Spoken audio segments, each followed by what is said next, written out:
Right, Clause 8.3, Information Security Risk Treatment Operation. This is the shortest clause in the whole standard that will absolutely wreck you. And I want to talk about why. Here's the thing.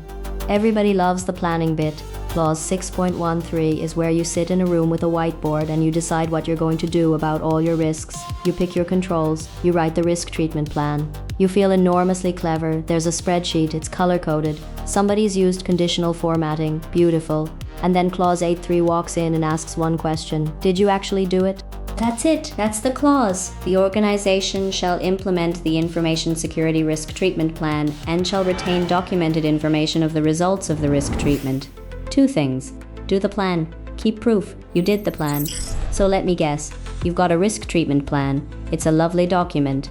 And if I opened it right now and looked at the status column, what would I see? Go on. Say it with me. In progress. The risk treatment plan where every single action has been in progress since 2 years ago.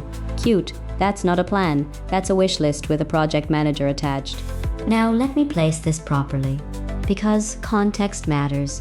Clause 6 is planning. That's where the risk assessment lives and where the treatment plan gets written and signed off. Clause 8 is operation. Same subject, different verb. 8.2 is where you actually run the risk assessment you designed. 8.3 is where you actually execute the treatment plan you wrote. Sibling clauses, 1 job each, and 8.3 has the least glamorous job of the lot. It's the doing, but watch, because this is where the fun starts. Let's take a small SaaS company.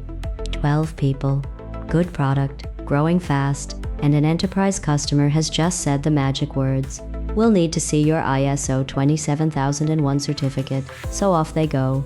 Risk assessment gets done. It flags the obvious stuff. Nobody's reviewing who has admin access to production. There's no formal supplier review. Laptops aren't consistently encrypted. Fine. Real risks. Honestly identified. Good work.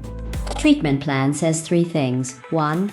Implement quarterly access reviews. 2. Introduce a supplier security review before onboarding any new vendor. 3. Enforce full disk encryption across all endpoints. Each one gets an owner, each one gets a date. Dave gets 2 of them because Dave gets everything. 6 months later, the plan is unchanged, the document is pristine, nobody's opened it since the day it was approved, and Dave, bless him, has been shipping features because that's what pays the bills.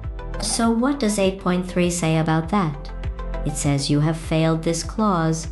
Not because your plan was bad. Your plan was excellent. You failed because a plan that hasn't happened is just a very confident piece of fiction. Here is the uncomfortable bit. The second half of the clause, retain documented information of the results. Results, not intentions, not the plan itself, the results. Because you can tell me you do quarterly access reviews, great.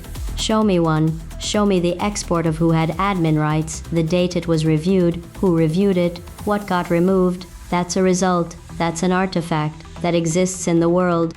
We definitely do that. It's just not written down anywhere. Is the single most expensive sentence in information security. Say it enough times and you'll pay for a second audit, and I'll be honest with you. This is the clause where the whole thing gets found out, because everything upstream is a document, and this is the first bit that's a behavior. Anyone can write a policy. Writing a policy is free. Doing the thing every quarter, forever, when there's a product launch on and 2 people have left, that costs something real. That's the point. That's what the certificate is supposed to mean. So what does good look like? It's boring. Sorry. Every action in the treatment plan gets a named human, not a team. Teams don't do things. People do things. Every action gets a real date, not a quarter. Every completed action produces an artifact, a ticket, an export, a signed record, a screenshot with a date on it. Something that survives the person leaving. And here's the one people miss. When you can't do it, you don't quietly delete the row. You go back, you document why, you get it re-accepted or replanned properly, and you keep the trail. Changing your mind is allowed, pretending you never planned, it is not. Right? I'm not a certified lead auditor. I'm not going to stand here and tell you exactly what the person in front of you will ask on the day, because I don't know. And anyone who claims they do is selling something. Go and read the actual clause text, and if you've got a consultant, make them earn the fee on this one specifically. But I'll tell you what I do know. The gap between a plan and a result is where most of the pain lives in security and in absolutely everything else, and the standard knows it.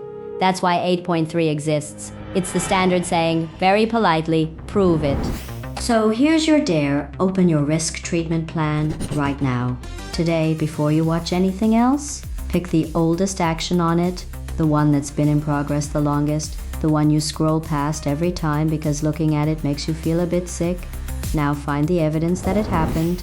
If you can't, you've just done your own internal audit finding for free before somebody else did it for you. Go and fix that one, then do the next one.